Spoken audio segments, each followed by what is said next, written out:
Welcome back for another episode of the DDI Podcast. Our mission here is simple. We're here to demystify the misconceptions surrounding the digital infrastructure sector. I'm Mark Yields, the Vice President for Schneider Electric's Secure Power Division here in the UK and Ireland, and my guest today is from the energy industry. Abhishek Dhingra works at Shell Energy and leads the effort to bring more low-carbon energy to cloud and data center operations.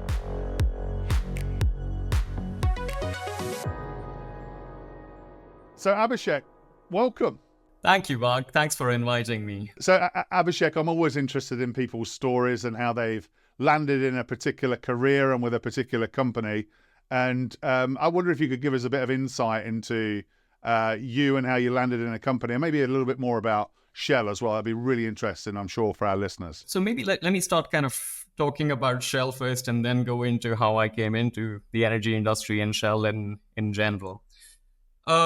So Shell is a global group of companies, petrochemical and energy companies, with the aim of meeting the world's growing energy requirements in ways that are economically, socially, and environmentally responsible. Now, we've been around for over 100 years, and we're a well-recognized organization serving customers across industry sectors, everything from aviation to road transport and manufacturing to utilities. Now, we've got a target to be a net zero emissions business by 2050. And we're doing that by investing in both low carbon energy solutions, as well as in a disciplined way, investing in oil and gas.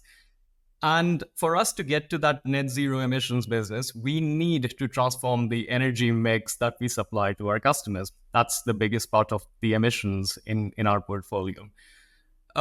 So here at Shell Energy, that's really the engine that drives the decarbonization within the Shell Group. We work very closely across industry sectors with customers to bring these decarbonization roadmaps to life, offering them innovative, reliable, clean energy solution, and more of it every day.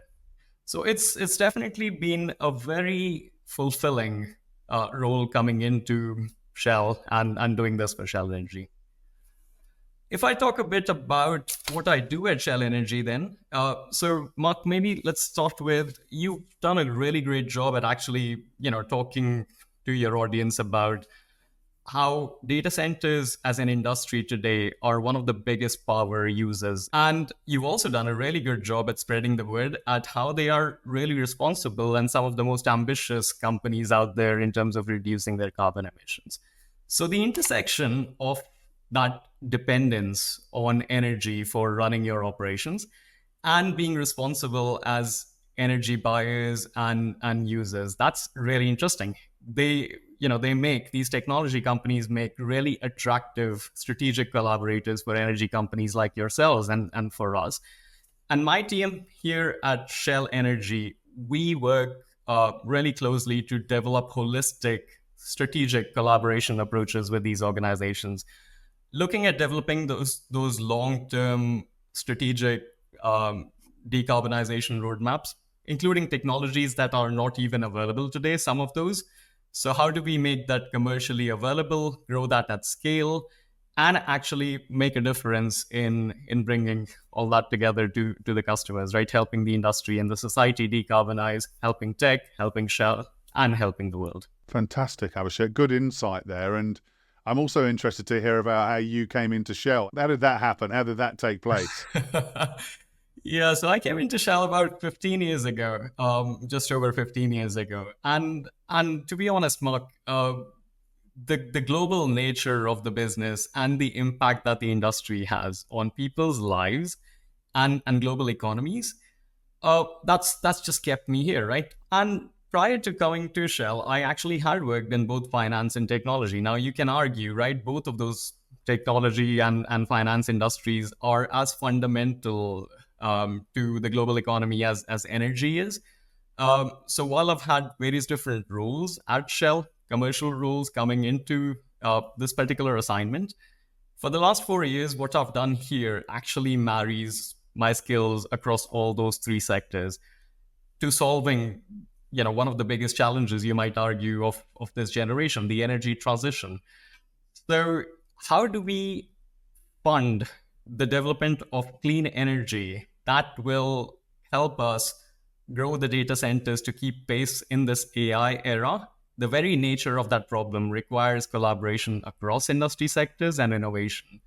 It requires policymakers to work with customers, to work with the energy sector, and everyone in between. So that is really, really exciting. So I love that part of my job. Abhishek, I think we share the same level of passion for trying to get things fixed and done. So thank you for sharing that insight with us.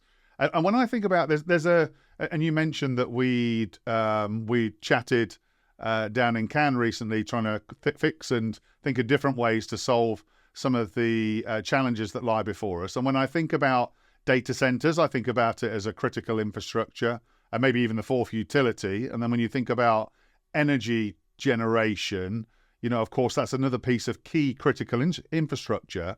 Can you see a world or a land where these two worlds coming together can solve some of the world's many energy challenges? Yeah, so the short answer to that, Mark, is yes. But let me expand on that a little further, right? So I see today two mega trends taking shape. And both those mega trends actually answer the reason on why all of those critical infrastructures, as you called it, right? Whether it is data centers, energy producers, energy traders, the grid infrastructure, everyone in between, policymakers, financiers, who need to come together and work that, right? So let's talk about those two mega trends. The first one there is digital transformation, and the second one is the energy transition. So I guess most people now, post the COVID pandemic, accept that data is deeply entrenched within our day-to-day lives and businesses, specifically in the new work patterns, you might say. If you add to that, now the impact of AI, what's that doing to the system is, I look at the forecast. In the next 4 years, we will have 50% more data centers than we have today. So something like 12,000 data centers as opposed to 8,000 that we have today. All of these data centers are going to be bigger and will have more computational power than any of the data centers available today to us. And they will require more power, much more power. So if I look at the International Energy Agency who provided this forecast, in the next 4 years, the power requirement for data centers as an industry is going to more than double from where it is today, right? So they will contribute to 4 to 6% of the worldwide energy demand. That's huge. That's massive, right? And we need to be able to power that. If I look at the other megatrend, then the energy transition, right? So there's a view that energy and technology, both fundamental industries, and you add finance to that, have a key role in accelerating that energy transition for the society. There's an astounding statistic that I read, Mark. It's also, again, by the International Energy Agency. So 50% of the emissions that we need to abate by 2050, if the world needs to stay in line with the Paris Accord, right? It needs to come from technologies that are not even commercial today. They are at demonstration or prototyping stage. Some of them have not even been created. So you would say, well, it's conceivable. You look at the digitalization, you look at the AI as tools in there, and you add to that technology, the energy industry working together, the finance industry working together. We will be able to accelerate that innovation and find ways we can move forward in the energy transition quicker than we have been doing today. But to be able to do that, again, it brings me back to the point, we need to find reliable sources of power where this AI and the digital infrastructure can run. And it's not just sustainable, it needs to be cleaner for the future as well. With digitalization and energy transition, they will both have a profound impact on the way we live our lives and do businesses. And in a world where there is a growing population, there will be more demand for power, there will be more demand for data as well. So there's a fundamental need to try and synchronize that ecosystem of data centers, power plants, batteries, energy efficiency solutions, everything that goes with it in a sustainable way. And that requires an all-hands-on-deck approach. We need collaboration between wider industry sectors, the critical infrastructure, as you call it, Mark, right? I can totally see that. The industries need to come together, work across their value chain, and involve various different players, be it grids, be it real estate developers, be it financiers, be it startups.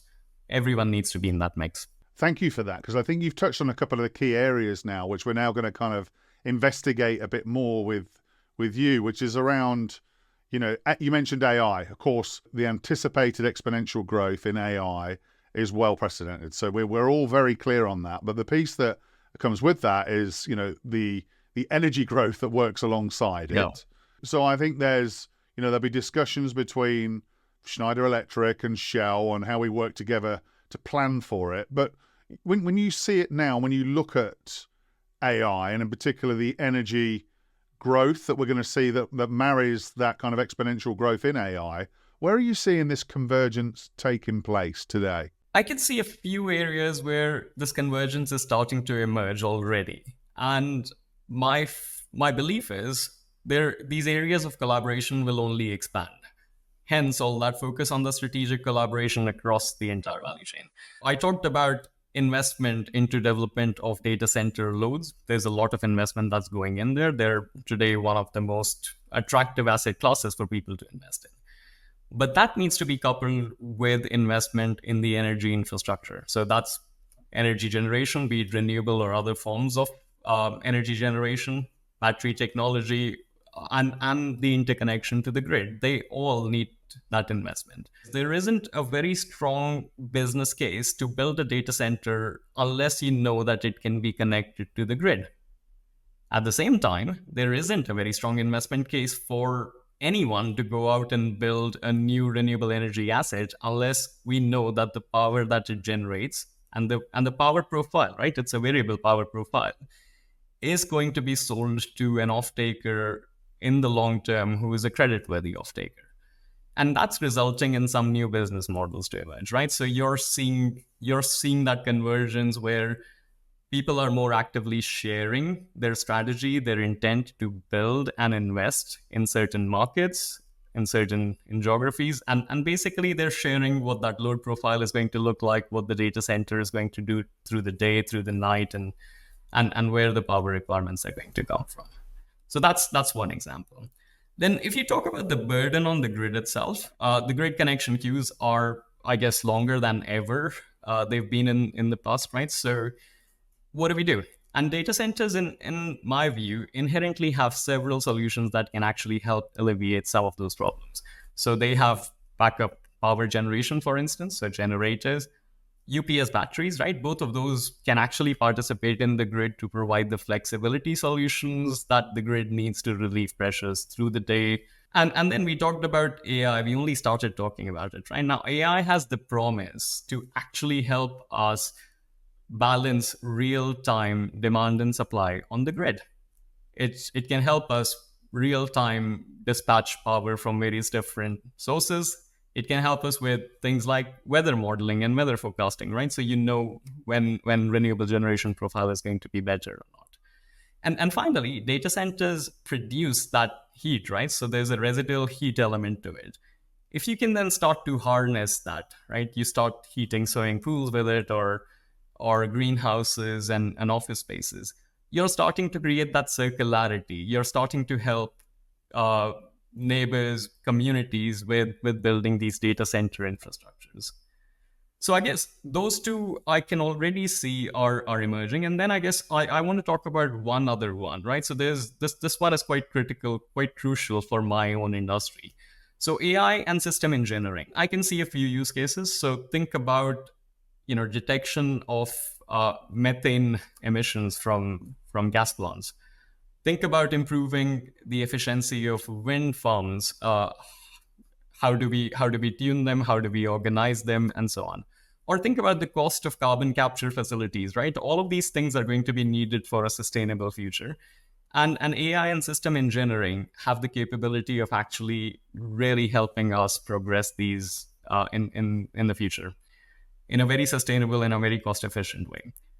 In fact, at the Shell LNG plants today, we are already using AI on data that is generated from sensors. These sensors are placed on equipment all across the plant, and they're helping us calculate what's the best way, what are the best settings to run that LNG facility, so we have the lowest emissions possible. Abhishek, some really good points there. And I think the case studies and the use of them is going to be pretty critical as we move forward over the coming years. I want to move us on to the topic of sustainability because, all the decision makers that I speak to in the industry it's really high on their agenda, number one, because, it's a challenging industry from an energy usage perspective. And we see that data and energy are really the solving agents, really, in the mission to decarbonise. And we also hear that digital infrastructure is providing a net zero blueprint, maybe for other large-scale industries too. When you think about buildings, other big pieces like buildings, transportation, or shipping. Yep. So going beyond, just think about it from a going beyond power perspective. Do you believe the opportunity for like-minded businesses with similar values who want to attack this problem head on, can we get into the formation of a strategic partnership to help us fast track the reduction of carbon emissions and energy waste? Oh, absolutely, Mark. Let me give you two examples that I can think of at this point in time, right? So the first one is the problem that data centers have only recently started to address, right? I've heard about it a lot in the last year, but I almost didn't hear anything about it prior to that, right? Except for setting targets. That's the problem of supply chain emissions.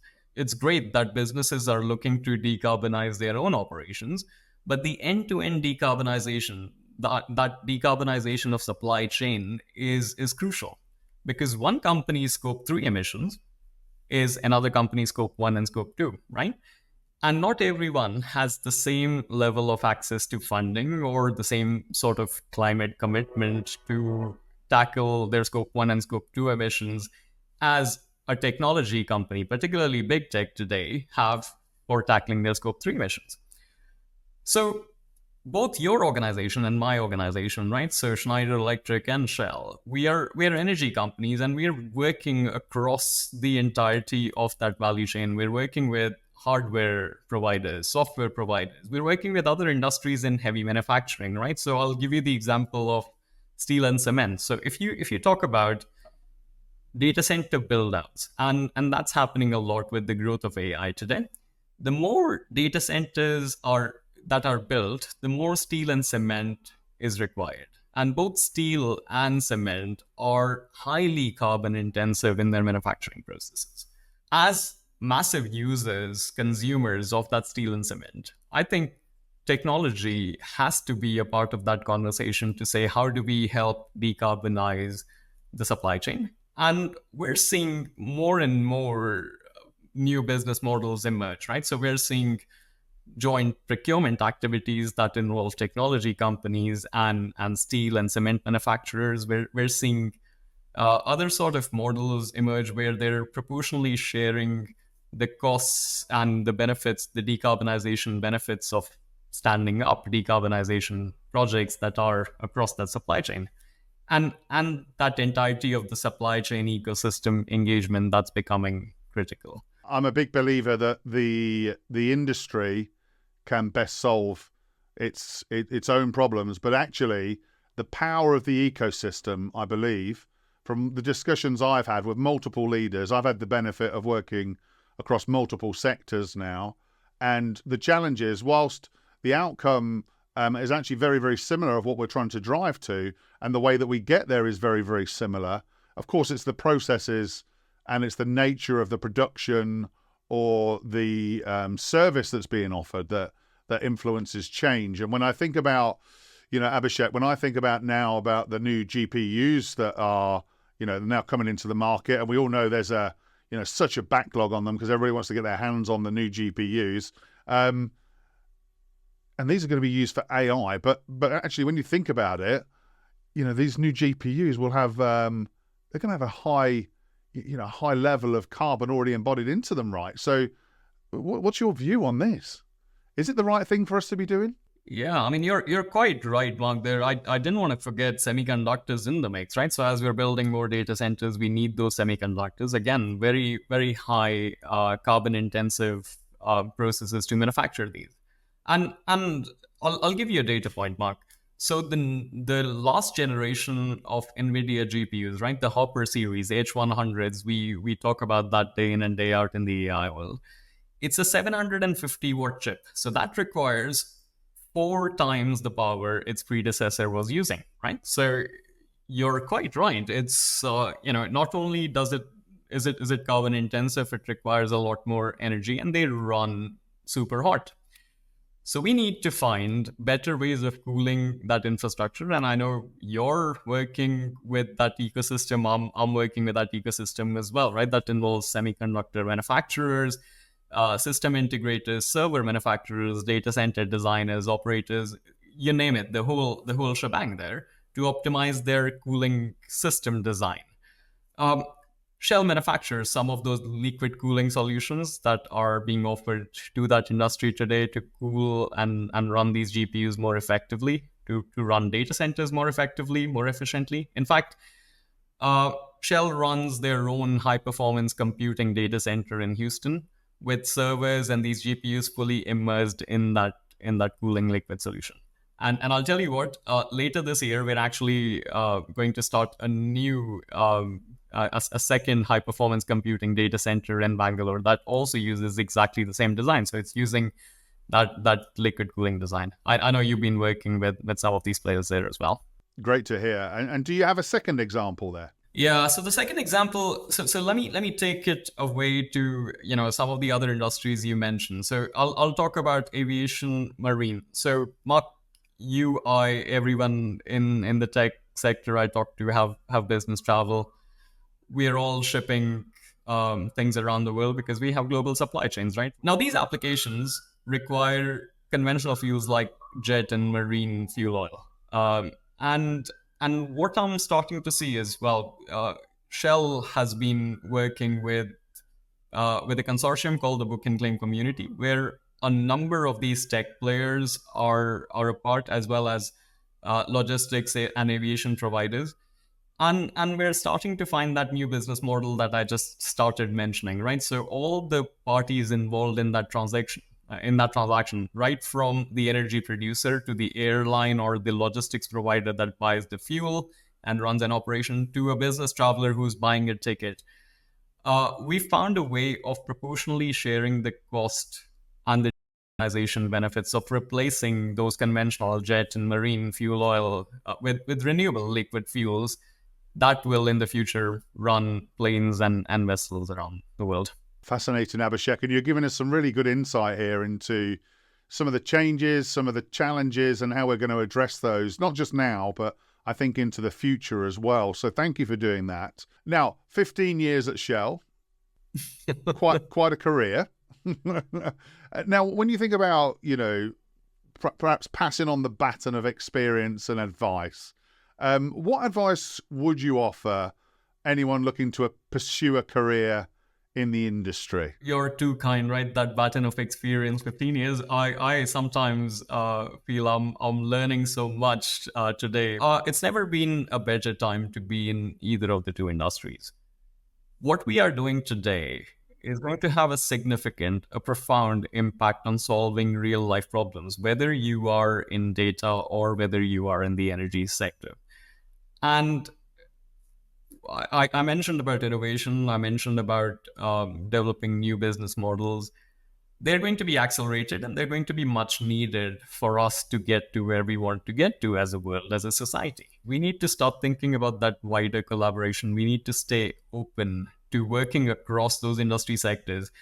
Don't be confined to saying this is how we do things in my industry, right? Actually go out and make those connections, reach out to people across the board and figure out what their challenges, what their opportunities, what their talk is, right? What are they hearing for their customers? What are they hearing from their partners, and so on? And start to learn, start to adapt quickly in that way. And the final one is, we can talk about this all day long, but where the drive comes from is that personal passion, right? That I guess, a lot of us kind of bring to work day in and day out. You don't survive in an industry for multiple decades without having that personal passion and bringing it to work every single day. It's required for innovation. So those are really my thoughts, right? Collaborate, learn from each other across the board, and bring that personal passion, because that's really critical for innovation. Abhishek, I think you've hit on a couple of my favourite words, which are passion and collaboration. So thank you for doing that. Unprompted, but thank you for doing that. So let's have a perspective then. Where are we heading? What does the future look like for us? It would be remiss of me if I didn't call out AI as that disruptive technology that's taking us into the future. It's definitely got the promise and the potential to transform and reshape the way we live our lives, the way we run our businesses, other dimensions of our life. But at the same time, I'm slightly hesitant to say that we can completely foresee the net impact AI will have on the society and what sort of transformation this will be. There are numbers. There are a number of factors. Some of them could turn into advantages. Others could turn into disadvantages. There are opportunities and challenges. So we need to see how this plays out, which kind of brings me to my call to action, right? Or the plea that I take to stakeholders all around the board in this scenario. For us to be able to really harness the power of AI, the performance gains that we get from it, the productivity benefits, other benefits to the society, to be able to harness those in a way that is cost effective, that is resilient, and that is sustainable, we really need to come together. We need to start working. We need to start co-innovating, and we need to share our expertise, our knowledge across the board. We need to bring our partners together. What I'll say, Mark, is to our audience, for anyone who's interested in some more insights around this, I'd invite them to look at the Shell Energy webpage, where we recently published a paper around powering AI's energy future. Now, the paper has some insights, but most importantly, my hope with that white paper is it starts to inspire action towards a more sustainable future. Yeah, I completely agree with the messages that you've given in our podcast here today. But I do want to leave our listeners with just one thing, and one last thing from you, and that is, if you could leave one message, just one message to the world on this topic, what would it be? It's been said before, Mark, so I'll not take credit for originality here, but I fundamentally believe, think about what you want to leave for your future generations. Your actions today are going to be judged by those future generations. They're going to look back and say, did we do the right thing here? Did we sit around the table and just talk, or did we actually take action? So start acting with that in mind.